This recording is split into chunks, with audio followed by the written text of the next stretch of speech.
President, First Lady, Your Royal Highnesses, Your Serene Highness, Your Excellencies, Your Eminences, Your Grace, Field Marshal, my Lords, Aldermen, ladies and gentlemen.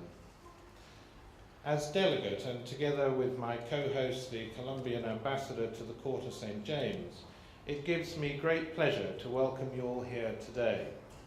It is a privilege for me to greet our distinguished guests, the President and First Lady of Colombia, together with their delegation and the Minister of Finance.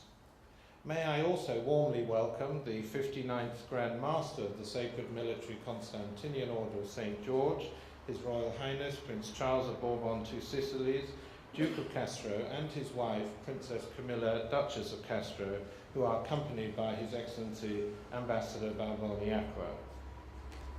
Your Excellencies, Your Royal Highness, distinguished guests, you honour us by being here at a most auspicious week here in the United Kingdom, as this nation celebrates the 60th anniversary of the coronation of our Queen Elizabeth II.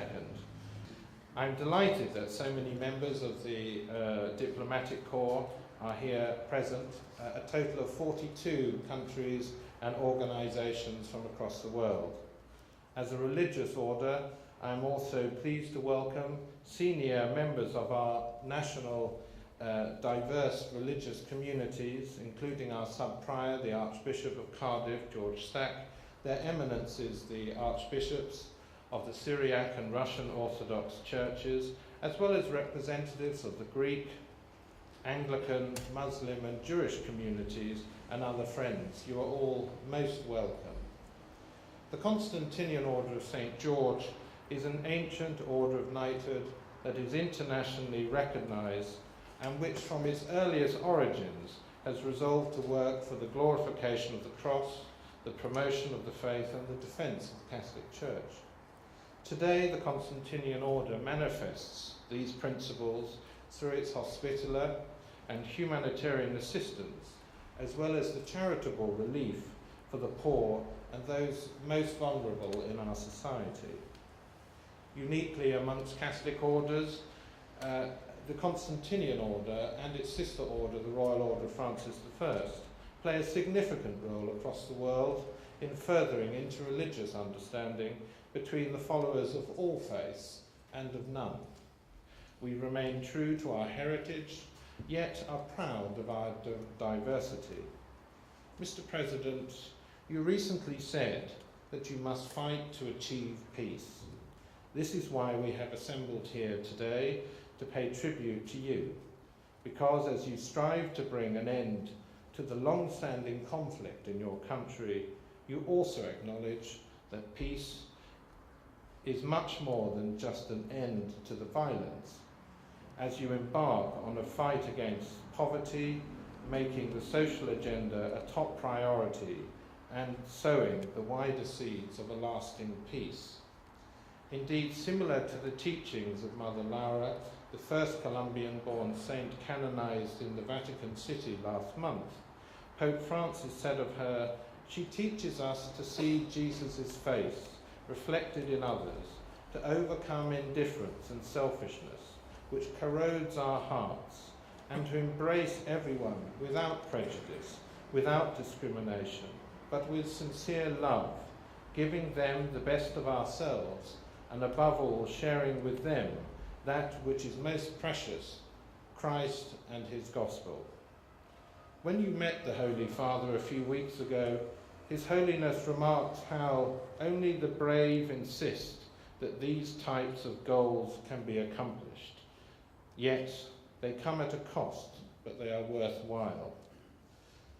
Here in the United Kingdom, we understand all too well that cost, having in recent years successfully concluded the delicate and often drawn-out process that concluded the troubles in Northern Ireland, which impacted so profoundly on the United Kingdom and Ireland. Given the remarkable and successful outcome to date, I'm delighted to know that some of those involved in securing our peace are now offering their assistance to the peace talks currently taking place in Cuba.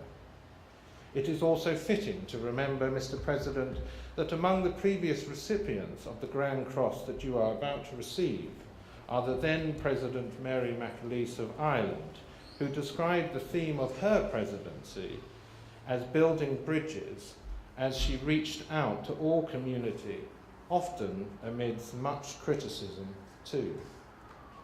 It was the late Baroness Margaret Thatcher, another recipient of our order, who also famously quoted St. Francis of Assisi on her re-election.